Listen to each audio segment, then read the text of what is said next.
नमस्कार, आप देख रहे हैं दर्श न्यूज। मैं हूं दिव्यांशु। पूरा बिहार अपराध से भर गया है। अपराधी किसी को चैन की सांस नहीं लेने दे रहे हैं। पटना में अभी कुछ दिनों पहले खूब हंगामा हुआ था, खूब सियासत हुई थी।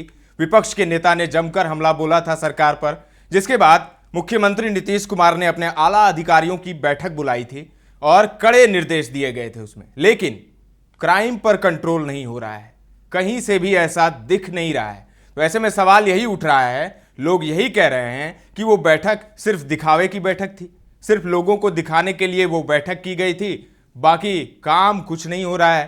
तनिष्क के शोरूम में जिस तरीके से लूटपाट की घटना हुई, माफ कीजिएगा, पूर्णिया में जिस तरीके से तनिष्क शोरूम को लूटा गया, बात कही जा रही है कि 2 करोड़ की लूट हुई है। और उसके आसपास 500 मीटर के अंदर 3-3 थाने हैं। तो आप समझ सकते हैं, पुलिस को चुनौती दे रहे हैं अपराधी।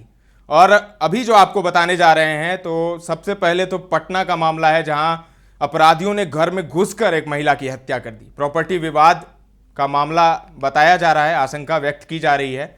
घटनास्थल से पुलिस ने गोली के 2 खोखे बरामद किए हैं।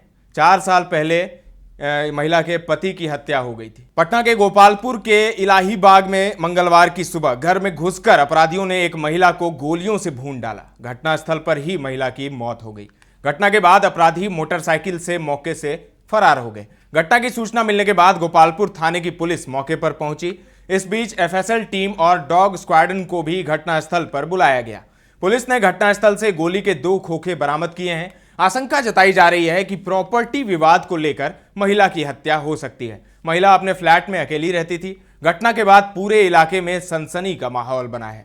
घटना के घंटों बीत जाने के बाद भी मौके पर मृतक का बेटा मां के हत्या की खबर पाकर नहीं पहुंचा, यह भी एक सवाल है। मृतक महिला की पहचान मनोरमा देवी 60 वर्षीय के रूप में की गई है। मनोरमा देवी की हत्या की गुत्थी को सुलझाने के लिए डॉग स्क्वाड्रन टीम के हीरा को बुलाया गया है। घटना के बारे में बताया जा रहा है कि मनोरमा देवी के पति नन्नू राय की हत्या लगभग 4 साल पहले गोली मारकर इलाही बाग में ही कर दी गई थी। तब से मनोरमा देवी अकेली गोपालपुर थाना के इलाही बाग में एक मकान बनाकर रहती थी। मकान में कुल 6 फ्लैट थे, जिसमें 5 फ्लैट में किराएदार रहते हैं। मनोरमा देवी के एक बेटा भी है, संजय कुमार, जो कि फुलवारी शरीफ में अपनी खानदानी मकान में परिवार के साथ रहते हैं। जबकि उनका एक बेटा लगभग 10 साल पहले घर से लापता हो गया था, जिसका आज तक कोई सुराग नहीं मिला है। मनोरमा देवी के जानने वाले लोग बताते हैं कि उनका बेटा संजय से अपनी माँ पिता का कभी भी रिलेशन बढ़िया नहीं रहा। इसी के कारण संजय अपने माँ पिता के साथ नहीं रहना चाहता था। पुलिस इस मामले में घटनास्थल के सीसीटीवी कैमरे के साथ साथ कई पहलुओं की गहराई से जांच कर रही है। क्या कहना है पुलिस अधिकारी का, सुन लीजिए। आज सुबह गोपालपुर थाना क्षेत्र के इलाही बाग में एक महिला मनोरमा देवी, उम्र करीब 60 वर्ष, पति स्वर्गीय नन्हू राय की हत्या 3 अज्ञात लोगों के द्वारा उनके घर पर कर दी गई। इस संबंध में त्वरित कार्रवाई करते हुए घटनास्थल के आसपास लगे सीसीटीवी फुटेज एवं तकनीकी अनुसंधान किया जा रहा है। सुना आपने। अब आपको ले चलते हैं मुजफ्फरपुर में। देखिए, मुजफ्फरपुर में एक यूट्यूबर पत्रकार का शव पेड़ से लटका हुआ मिला। परिजनों ने गांव के कुछ लोगों पर हत्या कर पेड़ से लटकाने का आरोप भी लगाया। सोमवार की रात जिले के तुर्की थाना क्षेत्र के छाजन निवासी उमेश लाल भगत का 21 वर्षीय पुत्र गौरव खाना खाकर सोने चला गया। रात करीब 11 बजे किसी अज्ञात नंबर से उसके मोबाइल पर कॉल आया, जिसके बाद वो अपनी मां इंदल देवी को बोला कि मैं थोड़ी देर में आता हूं। जिसके बाद गौरव घर से निकल गया। काफी देर होने के बाद भी गौरव घर नहीं लौटा, जिसके बाद परिजनों ने गौरव की खोजबीन शुरू की, लेकिन गौरव का कुछ पता नहीं चला। वहीं मंगलवार की अहले सुबह ग्रामीणों ने गाछी में गौरव के शव को पेड़ से लटका हुआ देखा। ग्रामीणों ने मामले की जानकारी गौरव के परिजनों को दी, जिसके बाद परिजन आनन फानन में मौके पर पहुंचे। शव को देखते ही परिजनों में कोहराम मच गया। मामले की जानकारी तुर्की थाना की पुलिस को दी गई है। सूचना के आलोक पर पुलिस भी मौके पर पहुंची। जांच पड़ताल के बाद शव को पेड़ से नीचे उतारा गया। उसके बाद एफएसएल की टीम को बुलाया गया। एफएसएल की टीम ने भी मौके पर जांच पड़ताल शुरू कर दी। मौके से कई साक्ष्य एकत्रित हुए हैं। पुलिस ने मौके से गौरव का मोबाइल, गमछा समेत कई सामान जब्त किए हैं। अब आइए दरभंगा में। दरभंगा मुख्य मार्ग में ओवरब्रिज के नीचे एक युवक का शव मिला है, डेड बॉडी है, और ऐसा कहा जा रहा है कि हत्या कर उसे फेंक दिया गया। वहां पर इलाके में हड़कंप की स्थिति है। पुलिस प्रशासन जितना भी दावा कर ले, लेकिन अपराध का ग्राफ गिरने का नाम नहीं ले रहा है। लगातार आपराधिक वारदातों में इजाफा हो रहा है। सूबे में कोई ऐसा दिन नहीं है जिस दिन कोई अपराध की घटना घटित ना हो। मुजफ्फरपुर में दो घटना हो गई। एक तो यूट्यूबर पत्रकार का शव मिला और दूसरी तरफ जो मुख्य मार्ग है मुजफ्फरपुर दरभंगा, वहां पर बेरुआ ओवरब्रिज है, उसके नीचे एक अज्ञात युवक का डेड बॉडी मिला है। स्थानीय लोगों ने उसको देखा।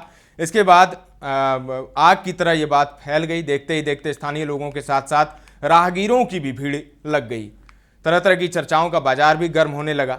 किसी ने हत्या कर फेंक दिया है। पूरे मामले पर गायघाट थाना की पुलिस पदाधिकारी ने यह बताया कि अज्ञात युवक का डेड बॉडी मिला है। एफएसएल की टीम को बुलाया गया है, जांच पड़ताल की जा रही है। अभी तक युवक की पहचान नहीं हो पाई है। पुलिस डेड बॉडी को पोस्टमार्टम में भेज अब आगे की कार्रवाई में जुटी है।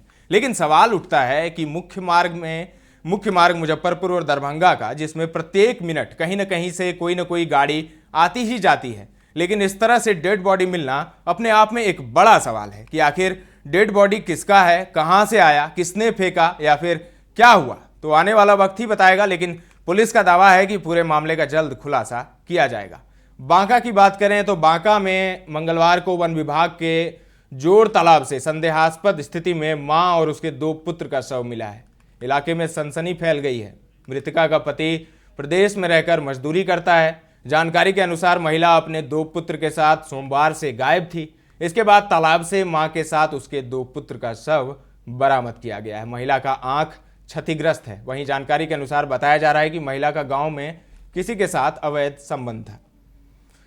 तो फिलहाल के लिए इतना ही। आपने देखा कि किस तरीके से क्राइम का जो हमने आपको बताया कि पटना से लेकर मुजफ्फरपुर से लेकर बांका तक जो क्राइम का ग्राफ है वो कम होने का नाम नहीं ले रहा है। तो इस पर ज़रूर कुछ न कुछ सोचना चाहिए मुख्यमंत्री जी को, क्योंकि जब से मुख्यमंत्री नीतीश जी बने हैं तब से सामान्य प्रशासन विभाग और जो गृह विभाग है उन्हीं के पास रहा है। तो सवाल भी उन्हीं से पूछा जाएगा, क्योंकि आपने न गृह विभाग न सामान्य प्रशासन विभाग किसी अपने सहयोगी पार्टी को कभी नहीं दिया। वो मांगना भी चाहते थे, वो लेना भी चाहते थे, लेकिन आपने दिया नहीं कभी, क्योंकि वो विभाग आप ही का रहा है हमेशा से, जब से आप मुख्यमंत्री की कुर्सी पर बैठे। तो जब अपराध का ग्राफ बढ़ेगा, और आपका तो दावा है सुशासन का, सुशासन बाबू के नाम से आपको लोग जानते हैं, तो इस तरीके से अगर घटना रोज बढ़ेंगी तो फिर सुशासन बाबू आपका नाम जो है वो शायद नहीं रहेगा, सुशासन बाबू नहीं कहे जाएंगे आप। तो इसीलिए जल्दी से कुछ करिए और अपने अधिकारियों की जो आपने बैठक बुलाई थी उसको थोड़ा तेज करिए, और बैठक के साथ साथ कुछ एक्शन भी लीजिए। सिर्फ बैठक करने से नहीं होने वाला है। फिलहाल के लिए इतना ही। तमाम अपडेट्स आपको देते रहेंगे। बने रहें दर्श न्यूज़ के साथ।